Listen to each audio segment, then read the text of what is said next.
Bonjour à tous et bienvenue dans l'épisode 11 du podcast Le Bitcoin expliqué à ta grand-mère. C'est toujours Clément. Alors aujourd'hui, je voulais revenir un petit peu sur les baisses du Bitcoin qui sont arrivées dernièrement. Là, j'ai vu pas mal d'articles ou de vidéos ou d'informations qui sont passées, qui parlaient de ça. Le problème, c'est que la plupart des choses que j'ai vues, c'était traité uniquement sur la façon des traders, donc traité de façon boursière, avec une analyse macroéconomique, avec ou des analyses psychologiques de masse en fait.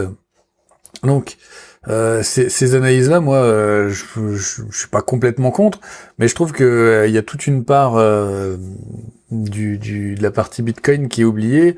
Donc ils prennent pas en compte l'historique Bitcoin, ils prennent pas forcément en compte ce qui est déjà arrivé dans les années précédentes avec les régulations, les États, etc.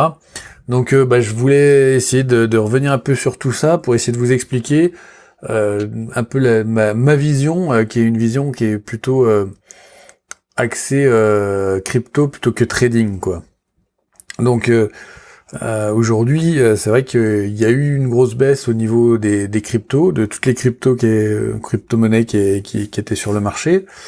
Alors ça s'explique en grande partie parce que la Chine dernièrement a fait une annonce que certains ont mal compris, que certains ont analysé un peu rapidement, une annonce qui est ressortie pas mal en disant que la Chine interdisait complètement les ICO.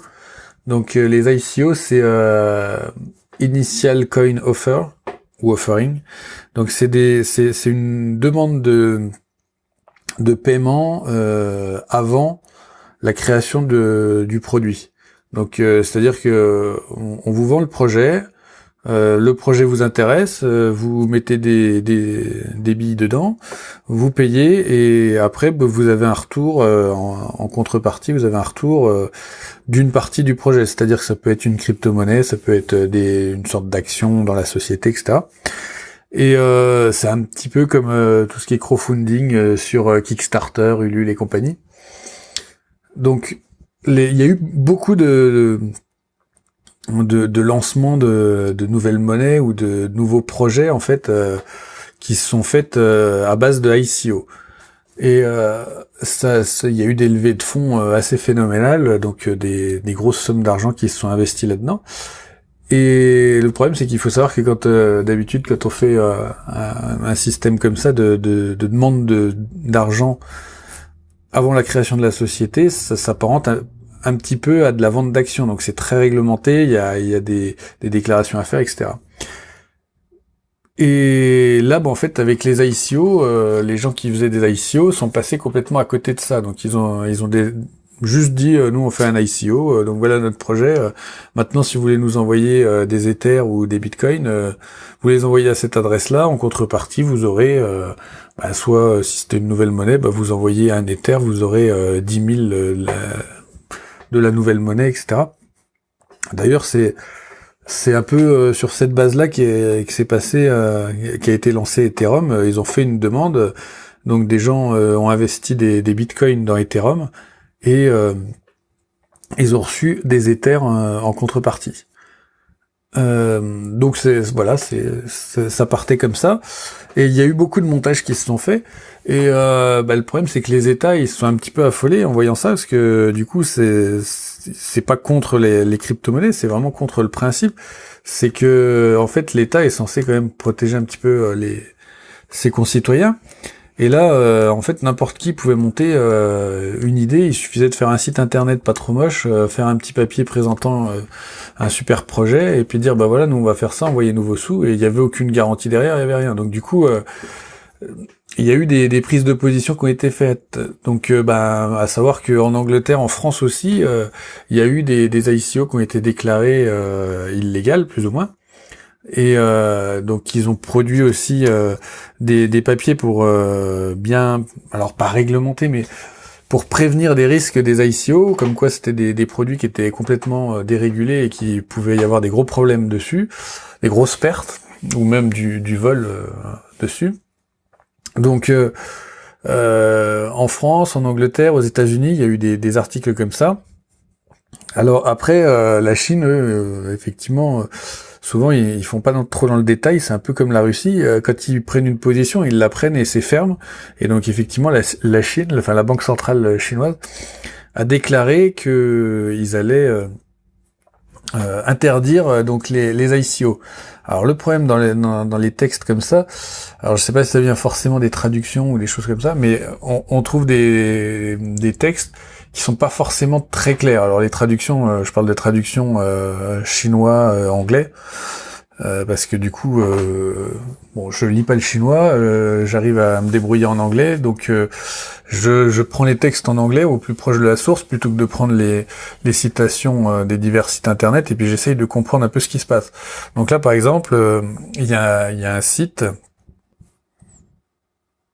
Donc sur le site pbc.gov.cn, il y a une notice publique qui récapitule un peu ça, et donc effectivement ils reviennent un peu sur pourquoi ils ont interdit les ICO, et donc c'est pour ils ont peur enfin il y a des risques de blanchiment d'argent, etc.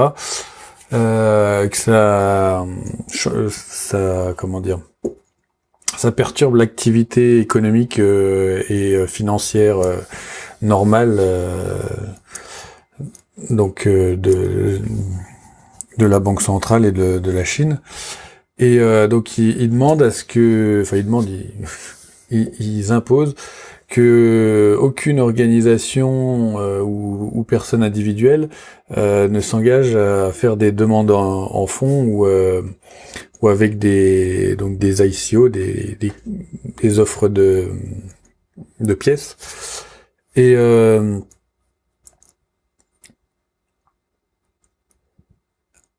donc il spécifie bien en fait que les organismes et les particuliers devront complètement cesser les offres avec des ICO, mais pas du tout cesser des offres d'échange de monnaie. Donc c'est un peu ce qui était sous-entendu sur certains sites, que en fait la Chine interdirait du coup complètement le Bitcoin et les monnaies, les crypto-monnaies. Donc non, complètement pas. La Chine interdit uniquement les ICO, et dans le but d'éviter le blanchiment d'argent, les escroqueries et les choses comme ça, et de perturber aussi le système économique chinois trop fortement. Après, je pense qu'ils sont quand même assez solides pour résister à quelques ICO, même si c'est des ICO assez importantes. Donc voilà pour le pourquoi des ICO. Et en fait, qu'est-ce qui s'est passé, c'est que du coup, beaucoup de personnes qui ont vu cette annonce, souvent l'ont mal compris, etc. Et en fait, sur les marchés, le trading, il faut vraiment être le premier à réagir pour essayer soit de perdre le moins, soit de gagner le plus. Enfin, voilà. Donc, si le Bitcoin est par exemple, à 4800 $, vous voyez une annonce comme ça, premier réflexe, c'est vous lâchez tout, vous vendez tout, pour pouvoir éviter la perte. Après, si c'est une fausse alerte, vous rachetez derrière dans quelques jours, le marché aura peut-être un peu monté ou un peu baissé, mais vous aurez pas perdu comme s'il avait baissé, là, comme il a baissé de 20%. Donc voilà, le but de ces marchés, c'est vraiment d'être très très réactif. Et du coup, le fait d'être très réactif, dès qu'il y a la moindre annonce un petit peu litigieuse, ou qu'on peut comprendre un petit peu de façon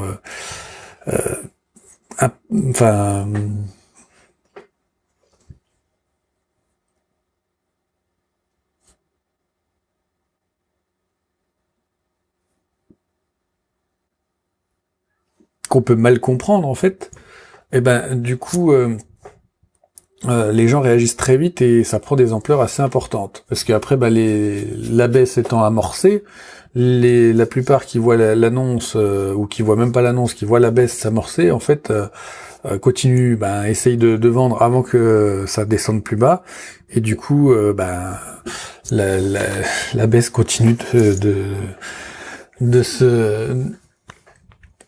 s'aggraver et on se retrouve du coup avec des baisses très importantes. Et surtout que en fait le marché Bitcoin est pas du tout régulé au niveau des hausses et des baisses, donc c'est-à-dire que si du jour au lendemain en fait le Bitcoin doit prendre 30% demain, il prendra 30%, personne va arrêter le cours, va suspendre le cours ou quoi que ce soit, les places de marché continuent à trader.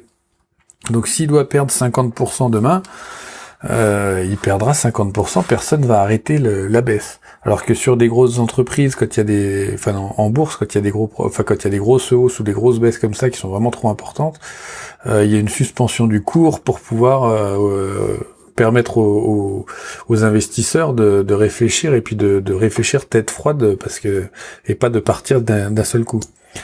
Donc pourquoi en fait ça a baissé? À cause de l'annonce de la Chine, de l'incompréhension et puis de l'effet de masse qui s'amplifie. Et pourquoi en fait le Bitcoin, parce que les ICO se faisaient principalement soit en Bitcoin soit en Ethereum, et pourquoi le Bitcoin en fait a baissé et Ethereum aussi, mais pourquoi les autres monnaies surtout ont baissé?